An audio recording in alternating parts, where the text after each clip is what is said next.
Assalamualaikum warahmatullahi wabarakatuh.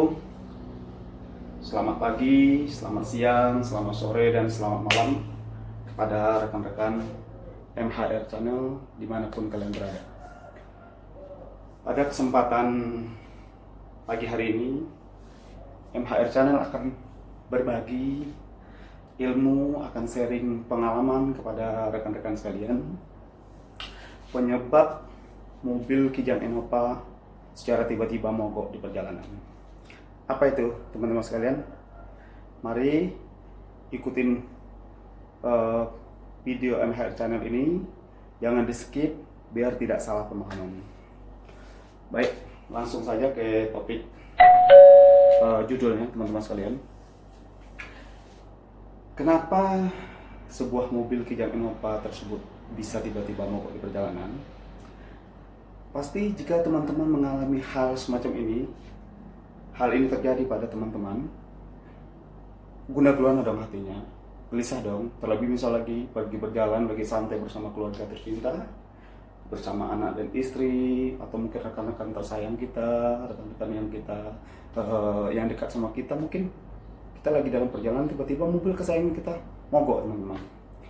Nah, di sini MHR Channel akan menjelaskan kepada rekan-rekan sekalian. Sifatnya di sini hanya berbagi ilmu, berbagi pengalaman, teman-teman.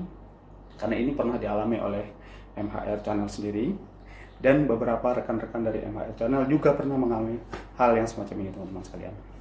Apa itu? Ada 4 macam yang harus kita ketahui, teman-teman. Jadi sebelum mobil kita yang rusak ini, yang mogok tiba-tiba ini, kita bawa ke bengkel atau menghubungi bengkel terdekat, atau mungkin mobil deret, kita ada baiknya kita coba dulu 4 macam ini. Tapi kalau memang 4 macam ini tidak bisa menangani masalah kerusakan pada mobil kita, ya mau tidak mau kita akan menghubungi bengkel atau rekanan kita yang mengerti tentang mesin, kawan-kawan sekalian. Baiklah rekan-rekan sekalian, kita mulai dari yang pertama. Yang pertama, jika mobil teman-teman mogok di perjalanan, yang pertama teman-teman cek adalah pada bagian piusnya, teman-teman. Apa itu pius? Nah, ini seperti gambar di samping, di atas ya teman-teman, gambar di atas. Nah, ini adalah pius. Kalau bahasa negeri paman sana namanya pius, tapi kalau di dalam bahasa Indonesia tercinta kita ini namanya itu sekring, teman-teman.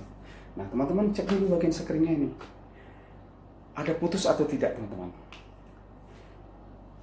Kenapa bisa menyebabkan terjadi putus di sekring, teman-teman?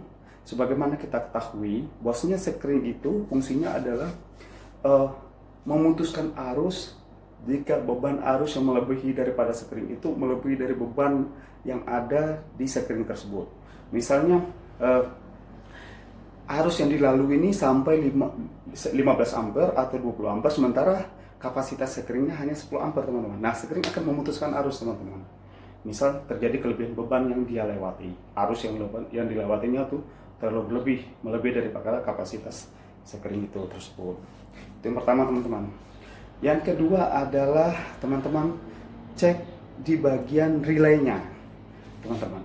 Apa itu relay? Fungsi relay itu relay mesin, relay engine kalau bahasa negeri pemansam. Kalau bahasa kita orang-orang Indonesia, mekanik Indonesia mengatakan itu adalah relay, relay mesinnya, teman-teman sekalian. Nah, relay itu fungsinya adalah, teman-teman sekalian, kegunaan relay itu adalah mengangkat arus lemah menjadi arus yang lebih besar. Jadi arus yang lemah menjadi arus lebih besar dengan menggunakan medan magnet atau kumparan-kumparan yang ada di dalamnya, dikontrol oleh suatu sistem. Jadi kalau dalam mobil Kijang Innova ini dikontrol oleh ECU, namanya Engine Control Unit, teman-teman sekalian. Nah, itu yang kedua. Jadi kita cek relaynya. Kalau memang relay tersebut terjadi short atau putus di situ, dia juga bisa menyebabkan kelebihan beban atau terlalu panas, juga bisa menyebabkan putus relaynya, teman-teman.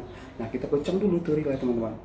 Kita cabut dari rumahnya, ini nomor relay ya, ini relay.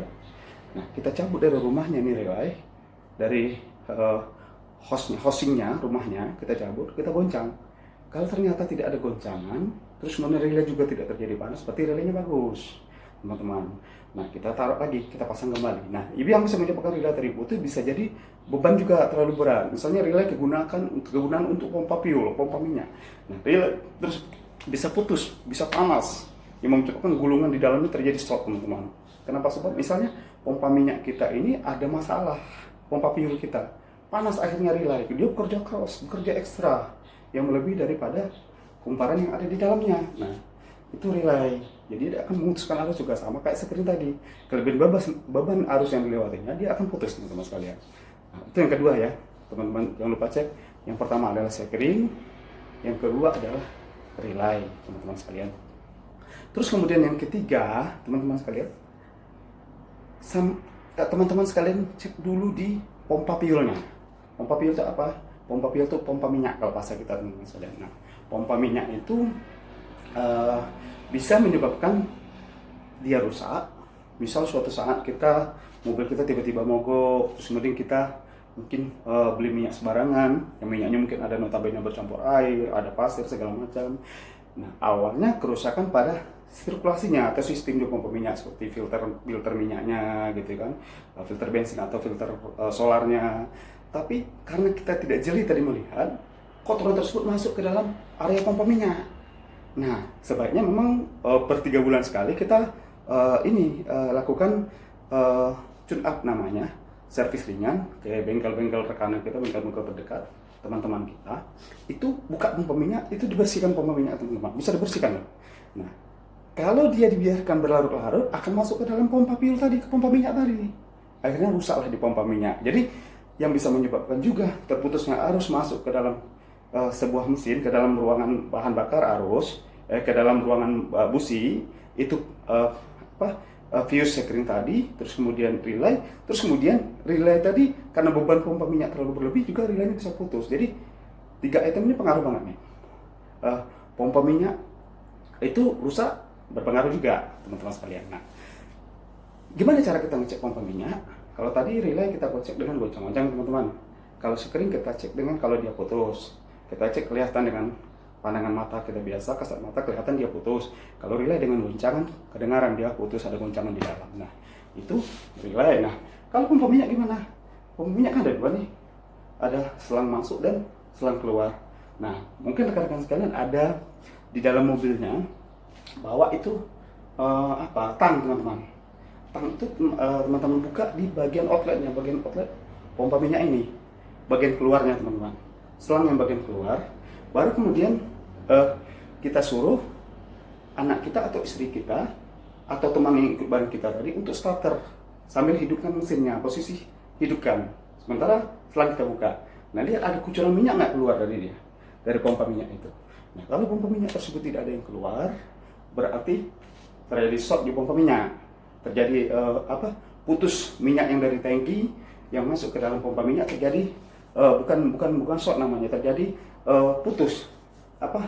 Istilahnya kalau bahasa sehari-hari kita tekor, dia minyak tidak sampai ke dalam pompa minyak, yang menyebabkan minyak juga tidak sampai masuk ke dalam ruang mesin, ke dalam injektornya, teman-teman. Nah, itu pompa minyak apa sebabnya? Bisa terjadi stekeringnya putus atau juga relay bisa putus. Oke, ketiga macam ini udah kita cek semua. Tapi juga mobil belum mau hidup juga, teman-teman. Apa sebab? Baru kita masuk yang keempat, yang sering banget ini terjadi, teman-teman sekalian. Apa itu? Adalah kuilnya, teman-teman. Kuil pengapian daripada mobil kita. Apa fungsi kuil? Nah, sebagaimana kita ketahui, semua komponen tersebut ada fungsinya. Sekring fungsinya untuk memutus arus kalau beban terlalu berlebih. Begitu juga relay bersama fungsinya dengan sekring tadi. Begitu juga pompa minyak fungsinya untuk mengirimkan minyak dari dalam tangki masuk ke dalam ruang bakar, ke dalam injektor. Nah, yang keempat ada kuil.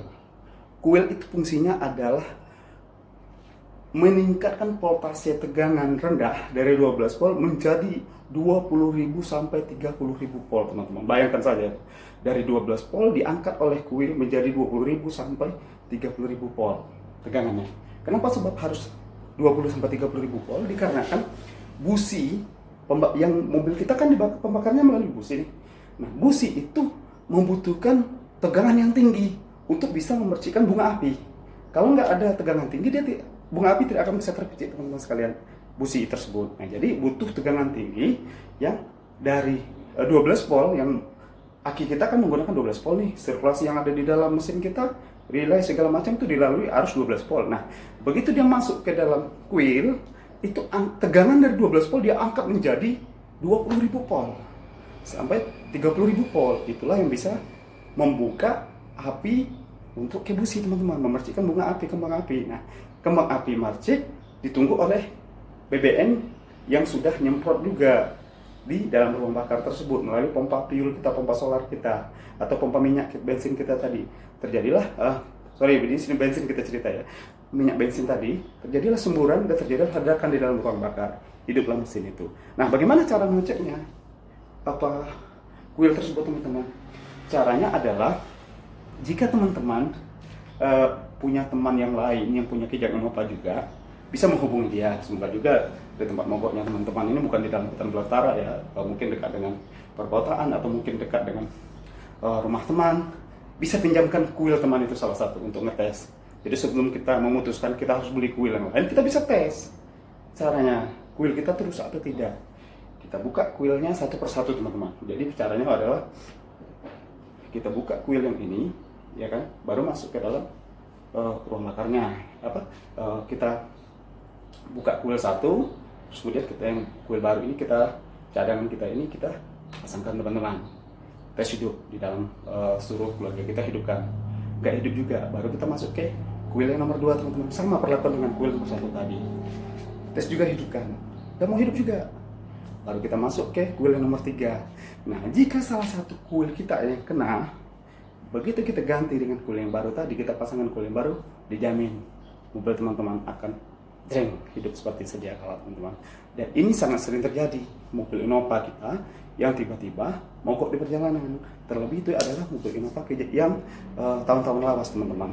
Kenapa? Sebab karena kijang Innova tersebut saking lamanya pemakaian, terjadi panas di karet yang ada, seal yang ada di kepala kuilnya, kepala kabel busi itu di bawahnya itu ada rumah kuil tersebut masuk ke dalam ruangan busi karena efek dari mesin panas yang bertahun-tahun kita gunakan itu shock, teman-teman. Nah, terjadi shocknya di sini, kuil tersebut bekerja lebih ekstra daripada biasanya dia, yang seharusnya dia mengeluarkan percikan sampai hanya 30.000 volt, mungkin dia sampai 50.000 volt, memaksakan dia untuk bekerja lebih ekstra.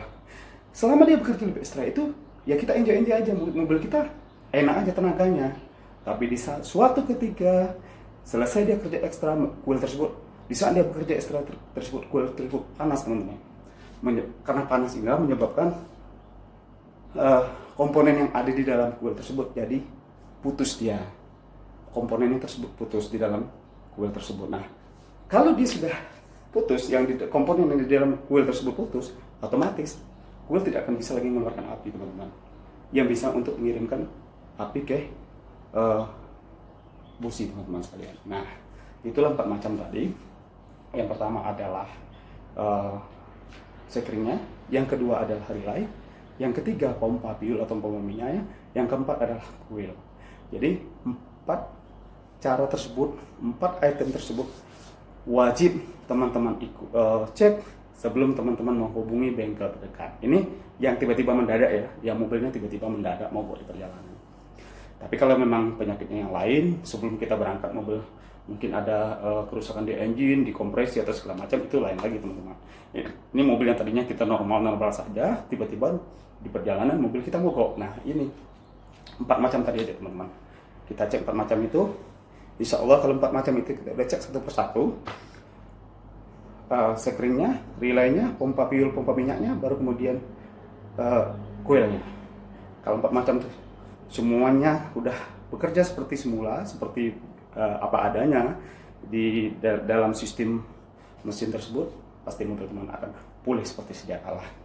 Baik, itu aja, teman-teman, video tutorial, mungkin pengalaman dari MHR Channel sendiri, pengalaman dari rekan-rekan dari MHR yang pernah menghubungi MHR Channel. Jadi di sini kita berbagi ilmu, sharing ilmu, semoga ilmunya bermanfaat.